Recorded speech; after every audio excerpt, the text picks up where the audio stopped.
तो ये कहानी शुरू होती है 800 साल पुराने वक्त में। एक पुराने से रेगिस्तान में हम एक स्पेसशिप को आता हुआ देखते हैं। स्पेसशिप की लैंडिंग की वजह से इस रेगिस्तान में बहुत बुरा तूफान आ जाता है और वहाँ पास मौजूद लोग अपनी जान बचाकर भागने लगते हैं। भागने वाले लोगों में एक लड़की भी थी जिसका गले का नेकलेस भागते हुए यही मिट्टी में गिर गया। ये इस सीन कट होकर अब कहानी प्रेजेंट टाइम में आती है। 800 साल का वक्त बीत चुका है। जिस जगह ये स्पेसशिप उतरी थी उसी जगह पर रिसर्च चल रही है और वो नाम की लड़की को यहाँ वही नेकलेस मिलता है जो उस लड़की के गले से उतरकर गिर गया था। और प्रोफेसर इसकी जांच करते हुए बताते हैं कि ये नेकलेस बहुत पुराना है और हो सकता है कि ये बहुत कीमती भी हो। ये जानकर वो खुश हो जाता है। इतनी देर में वहाँ जॉन नाम का एक आदमी आता है जो कहता है कि तुम्हें यहाँ जो भी चीज मिलेगी वो तुम्हारे पास मेरी इमानत है। जिसके जवाब में वो कहता है तुम्हारी कहाँ से, ये जगह चाइना की है और यहाँ से हमें जो भी चीज मिलेगी वो चाइनीज हुकूमत की इमानत होगी। इस बात से चिढ़कर जॉन वहाँ से चला जाता है। हमें मालूम होता है कि वो और उसके प्रोफेसर की टीम यहाँ कई सालों से रिसर्च कर रही है और रिसर्च के बाद इन्हें मालूम हुआ कि इस जमीन के नीचे कई सौ साल पहले एक लुलान नाम का शहर हुआ करता था। इन्हें वहाँ लकड़ी के कुछ टुकड़े भी मिले थे जिन्हें मिलाने पर वहाँ लुलान शहर का नक्शा बनता था। इस नक्शे को और लड़की के नेकलेस को देखते हुए प्रोफेसर ने एक कहानी बनाई। जमीन के नीचे मौजूद शहर की हालत उन्हें ये बता रही थी कि 800 साल पहले जरूर वहाँ पर कहत आया होगा और ये नेकलेस उस टाइम पे सिर्फ मॉन्क पहना करती थी। यानी वहाँ पर मॉन्क उनकी रिलीजियस मास्टर एक लड़की थी और उसी का ये नेकलेस था। कहत पड़ने पे वो मॉन्क टेम्पल की तरफ भागी होगी लेकिन फिर तूफान के तेज होने पर उसकी मौत हो गई। सीन कट होकर पास में जाता है जहां हम उसी मॉन्क को देख रहे हैं जिसके बारे में वो और उसकी टीम बात कर रहे थे। इस मॉन्क का नाम यमन था जो अपने साथी जिन के साथ तूफान से बचकर भाग रही थी। ये लोग मुश्किल से टेम्पल तक तो पहुंच जाते हैं लेकिन जिन की हालत बहुत ज्यादा खराब हो चुकी थी। हमें मालूम होता है कि जिन यहाँ लुलान शहर का बादशाह था लेकिन अब उसकी हालत खराब थी।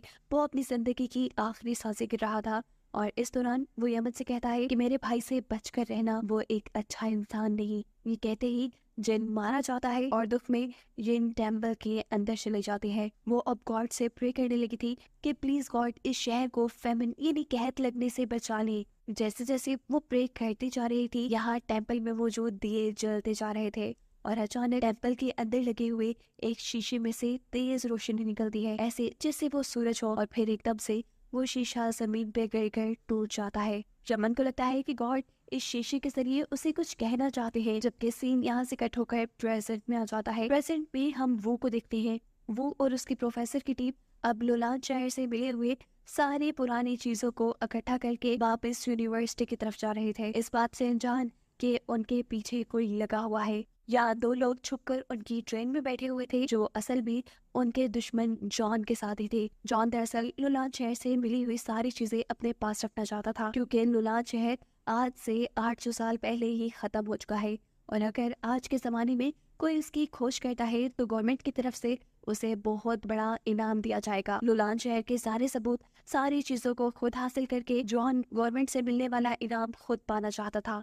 दिखाया जाता है कि अब जो उनके आदमी वो को शूट करने ही वाले थे क्योंकि लू ने उनके हाथों से लुलान शहर का सामान बचा लिया था। इससे पहले कि ये लोग वो को मार देते एकदम से ट्रेन में बैठे हुए सारे पैसेंजर्स खड़े हो जाते हैं। उनके हाथों में पिस्टल्स थी और हमें मालूम हुआ था कि असल में ये चाइनीज सोल्जर्स थे जो जॉन के दोनों साथियों को उठाकर ट्रेन से बाहर फेंक देते हैं। जिसके बाद वो अपना सामान चेक करने लगता है। वो जैसे ही सूटकेस खोलता है तो उसे वही मिरर दिखाई देता है जो 800 साल पहले हमने यमन के पास देखा है। इस मिरर को देखते ही वो डर गया क्योंकि ये मिरर टूटा हुआ था और उसे लगा शायद ये उसकी वजह से हुआ है, पर वो हकीकत नहीं जानता कि ये मिरर टूटा हुआ ही था। इस मिरर को वो अपने घर ले आया। बहुत कोशिश करने के बावजूद भी वो शीशा नहीं जुड़ता। सीन कट होकर पास में हमें दोबारा यमन को दिखाया जाता है जो इस शीशे में देखते हुए दोबारा गॉड से प्रे कर रही थी कि सब कुछ ठीक कर दे।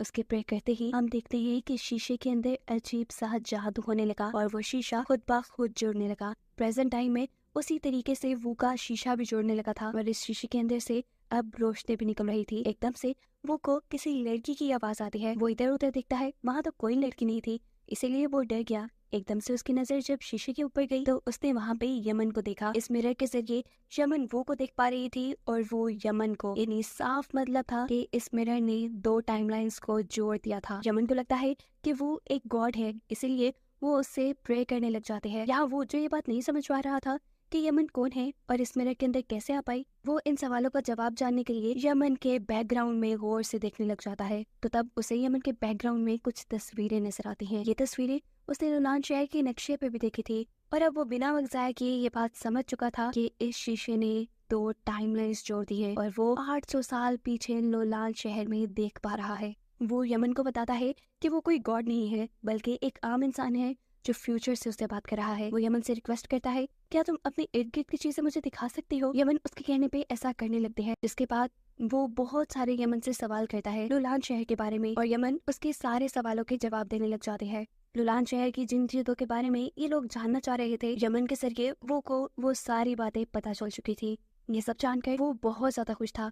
उसने सारे सवालों के जवाब ढूंढ लिए थे, लेकिन इससे पहले कि अब वो यमन से कुछ और पूछता या उसे कुछ कहता, वो देखता है कि यमन की तबीयत खराब होने लगी है। वो जल्दी से अपनी फ्रिज से जाकर कुछ खाने को लेकर आता है और उसे यमन को दे देता है। यमन भी इस मिरर के अंदर हाथ डालकर उस चीज को पकड़ लेती है और उसे खाने लगती है। ये खाने में बहुत मजेदार था। यमन ने अपने टाइम में ऐसी चीज कभी नहीं खाई थी। खाते हुए यमन वो से बातें करने लग जाती है और देखते ही देखते इनके दरमियान में अच्छी अंडरस्टैंडिंग हो जाती है। अब दिखाया जाता है कि थोड़े से ही अरसे में वो ने यमन की दी हुई इंफॉर्मेशन के जरिए लुलान शहर के ऊपर एक बुक लिख डाली थी। इतनी बड़ी खोज करने के लिए वो को गवर्नमेंट की तरफ से बहुत बड़ा इनाम भी दिया जाता है। इस सेरेमनी में हम देखते हैं कि जॉन भी था, जो वो की इस कामयाबी से काफी हैरान था। उसे समझ नहीं आ रही थी कि वो ने इतनी जल्दी और इतने सारी सच्चाइयों का कैसे पता चला लिया।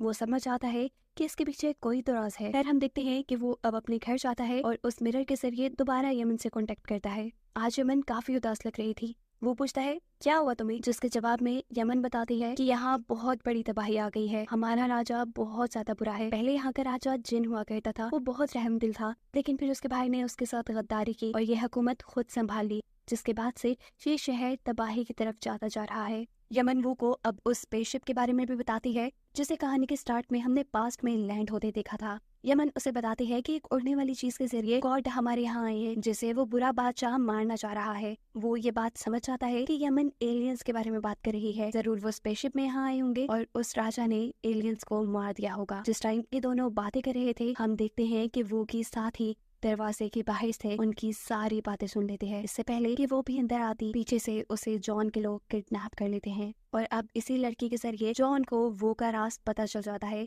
कि कैसे उसने इतनी जल्दी लुलान शहर पे एक बुक लिख डाली थी। इसीलिए जॉन अब अपने 2 आदमियों को वो के घर भेजता है उस शीशे को चुराने के लिए। जबकि यहाँ हम देखते हैं कि वो उस शीशे को अपने पास रखकर सो रहा था। वो इस शीशे को अब ज्यादा अपने से दूर नहीं करता था, क्योंकि उसे यमन से प्यार हो गया था। यमन को देखे बगैर, उसे बात की बगैर उसे नींद नहीं आती थी। इस शीशे के जरिए ही यमन उसकी जिंदगी का एक हिस्सा बन गई थी, एक बहुत अहम हिस्सा। हर रोज रात को वो उसे एक पोइम सुनाता था, जिसे सुने बगैर अब यमन को नींद ही नहीं आती थी।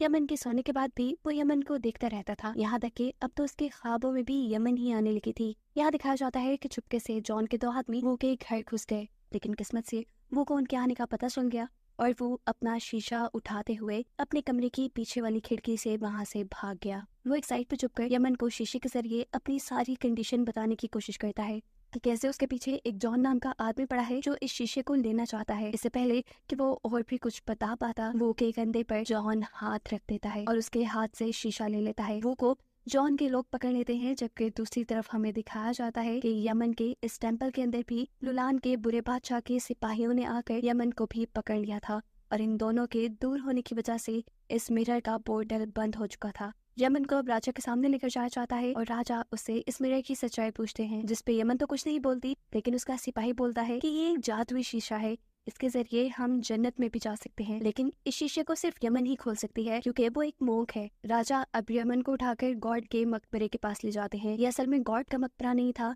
बल्कि एलियंस की स्पेसशिप थी, जिसमें इन्होंने एलियंस को मारकर बांध दिया था। प्रेजेंट में हम देखते हैं कि जॉन भी वो को उस एलियन स्पेसशिप के पास लेकर जा रहा है। वो एलियन स्पेसशिप के पास जाकर वो उसे इस शीशे का पोर्टल खोलने को कहता है। जबकि 800 साल पीछे यमन के साथ भी यही हो रहा था। बादशाह उसे मिरर का पोर्टल खोलने को कह रहे थे। अलग अलग टाइम में यमन और वो दोनों ही उस एलियन स्पेसशिप के ऊपर चढ़ते हैं और उस मिरर को लेकर वो जैसे ही उसे अपने मुंह के सामने करते हैं तो यहाँ एक रोशनी का तूफान आने लगता है। यहाँ एक पोर्टल खुल जाता है और दोनों टाइमलाइंस आपस में मिल जाती हैं, जिसकी वजह से अब वो और यमन आपस में एक दूसरे को देख पा रहे थे। वो एक दूसरे के सामने आ चुके थे यमन को सामने देखते ही वो जल्दी से उसे गले लगा लेता है। यमन भी उसे देखकर इमोशनल हो चुकी थी क्योंकि यमन भी अब उससे प्यार करने लगी थी। इसके बाद वो यमन को अपने से दूर करता है और कहता है सब ठीक हो जाएगा, तुम फिक्र मत करो। जॉन को ये सब देखकर गुस्सा आ जाता है और गुस्से में वो जॉन को गोली मार देता है। उसकी गोली मारने से ये पोर्टल बंद होने लगा था। दूसरी तरफ 800 साल पीछे